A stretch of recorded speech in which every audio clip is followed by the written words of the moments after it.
Hello, I'm Mario Toneguzzi with Catholic Spotlight, and joining me once again is Father Edmund Vargas of St. Michael Catholic Community in Calgary. Thanks again, Father, for joining us.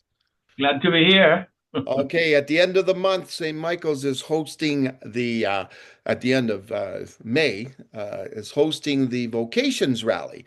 Tell me why this is an important event and why you folks are committed in hosting something like this.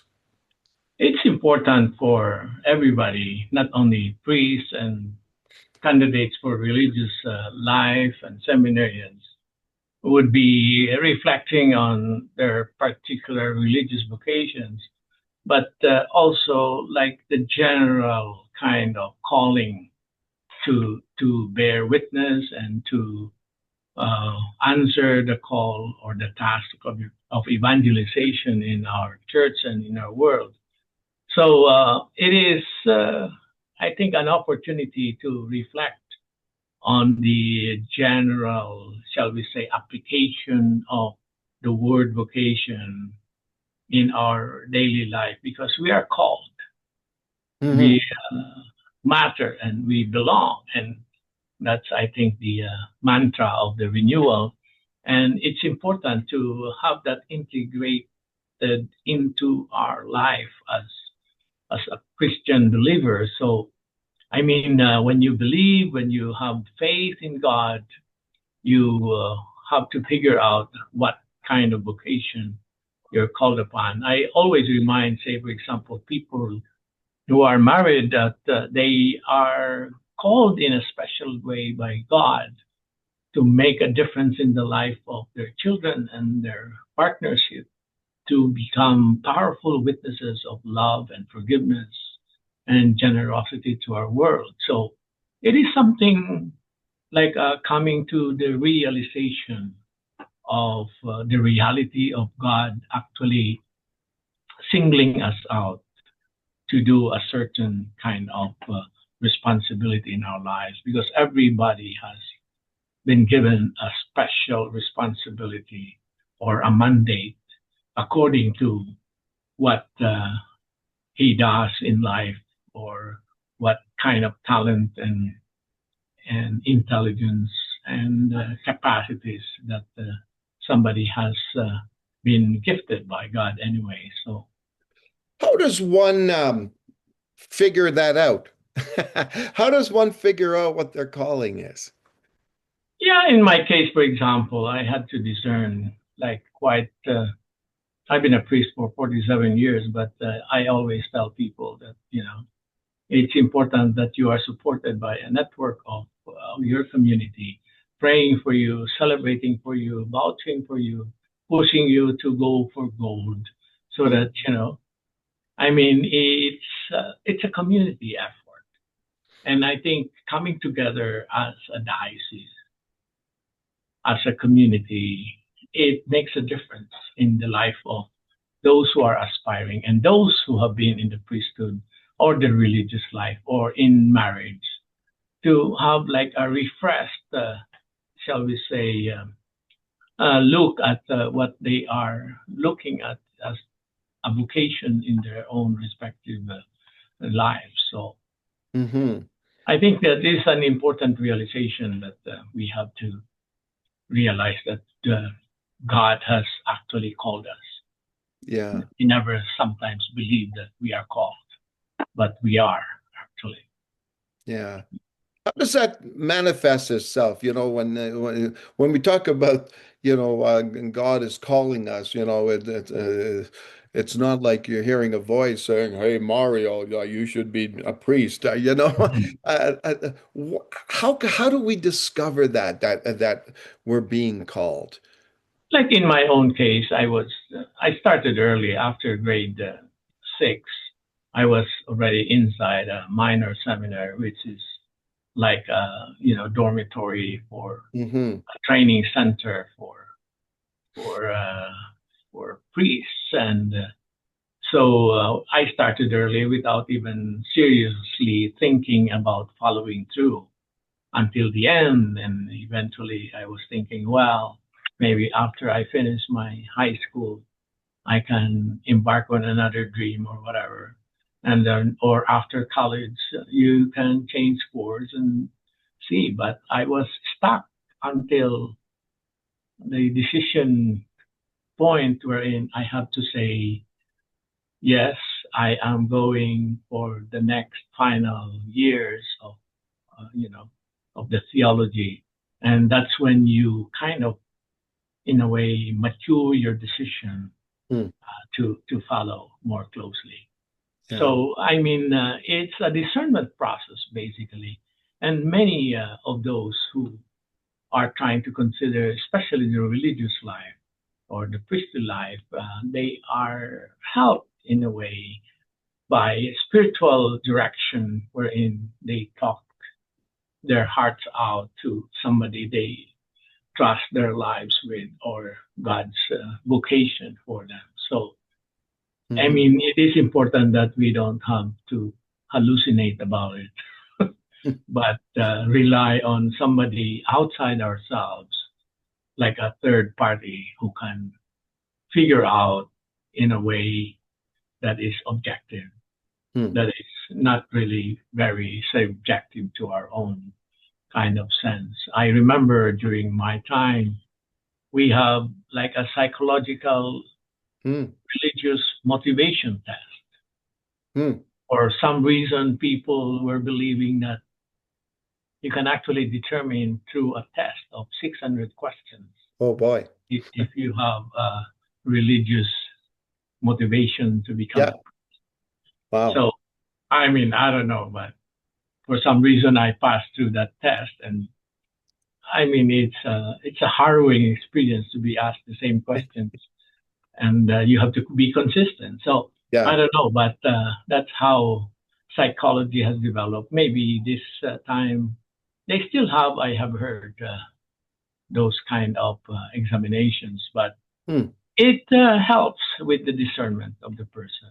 I know that there can be priests who can be ordained or religious people who get into the religious life without realizing they are not really Hmm.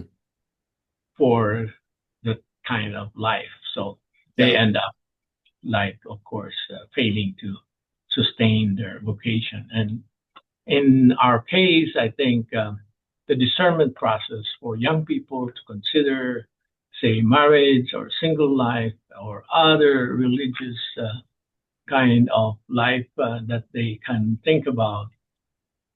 And, they are given the opportunity to visit with some of the sisters and the brothers and even congregations who are kind of, in need of vocations in their own religious congregations. So, Yeah. Tell me, in the discerning process, how important your a person's prayer life is. oh, very central.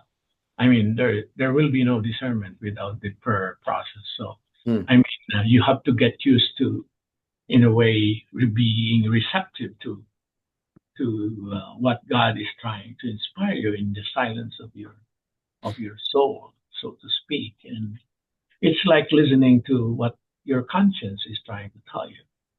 Yeah.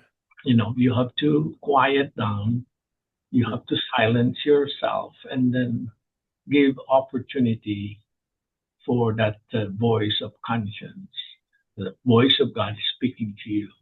So it requires kind of a disciplined life of Hmm. letting God speak to us, like creating a vacancy, shall we say, an emptiness in our life, in our heart, in our soul, for God to speak to us. Because Hmm. otherwise, if we are closed, if there is no room, if it's all occupied, there is no room for God to Yeah. get. So. And this is not like a one shot deal, right? It's like the calling could come at different stages in your life, and it can come for different things, right? Yeah. Yeah, Even the same thing with the process of getting married. You have courtship and, yeah, and there is engagement and all that stuff. Who knows? Premarital arrangements. I mean, prenuptial agreements and all that stuff. But the same thing with your religious vocation, you really have to think hard about it because it's your life. It is a lifetime commitment, and it's a do or die. So the jump into like the commitment, it can be a difficult process. You need prayer, you need support, you need experts to sustain you in your efforts. If you can do it, they will tell you to do it. Just do it. Like, sometimes we are afraid to commit mistakes, but the thing is, it's better to have decided for the love of God rather than not, So it's better to fail than not love God at all. Yeah. Yeah. Yeah, when we talk about vocations, everybody always thinks about the religious life, right? And Yeah. priesthood or being a nun, sister. Excuse me. Um, I'm sure you've talked to probably hundreds, maybe thousands of young men over your lifetime as a priest. What's your advice to someone that is contemplating the priesthood? I will just tell them that, it's a lifetime thing and you really have to decide that you are all in. I mean, it's like there are no reservations in your mind.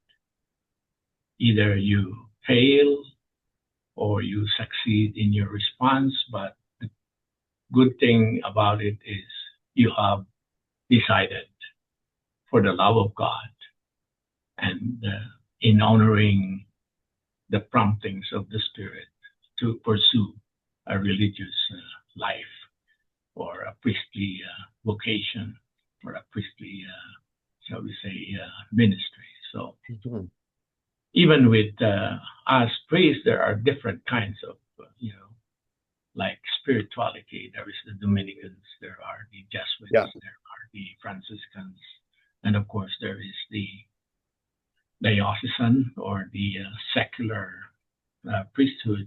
So these are even a little more problematic when it comes to what kind of, charism you really subscribe to. So most Franciscans, of course, would subscribe to the spirituality of Saint Francis.